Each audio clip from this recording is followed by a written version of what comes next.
ਟਾਂਡੇ ਦੇ ਲਾਗੇ ਠਾਕਰੀ ਪਿੰਡ 'ਚ ਇੱਕ ਮਕਾਨ ਵਿਕਾਊ ਆ। ਛੋਟਾ ਜਿਹਾ ਮਕਾਨ ਆ ਪਰ ਵਧੀਆ ਬਣਿਆ ਹੋਇਆ। ਛੋਟੀ ਫੈਮਿਲੀ ਲਈ ਬਹੁਤ ਸਫੀਸ਼ੀਐਂਟ ਮਕਾਨ ਆ। ਜੇ ਕੋਈ ਚਾਹਵਾਨ ਕਸਟਮਰ ਆ ਤੇ ਸੰਪਰਕ ਕਰੋ। ਕਿਚਨ ਵਗੈਰਾ ਬਹੁਤ ਵਧੀਆ ਬਣੀ ਹੋਈ ਆ, ਤੁਸੀਂ ਵੇਖ ਸਕਦੇ ਹੋ। ਕਿਚਨ ਦੀ ਸਾਰੀ ਫਿਟਿੰਗ ਬੜੀ ਸੋਹਣੀ ਲੱਗੀ ਆ, ਮਾਰਬਲ ਟਾਈਲਾਂ ਲੱਗੀਆਂ, ਵਧੀਆ ਕਿਚਨ ਬਣੀ ਹੋਈ ਆ।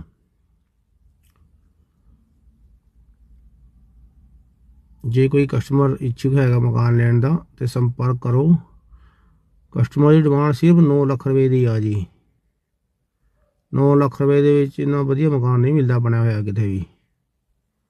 ਜੇ ਕੋਈ ਚਾਹਵਾਨ ਕਸਟਮਰ ਆ ਤੇ ਥੱਲੇ ਦਿੱਤੇ ਗਏ ਨੰਬਰ ਤੇ ਕਾਲ ਕਰੋ ਜੀ। ਧੰਨਵਾਦ ਜੀ।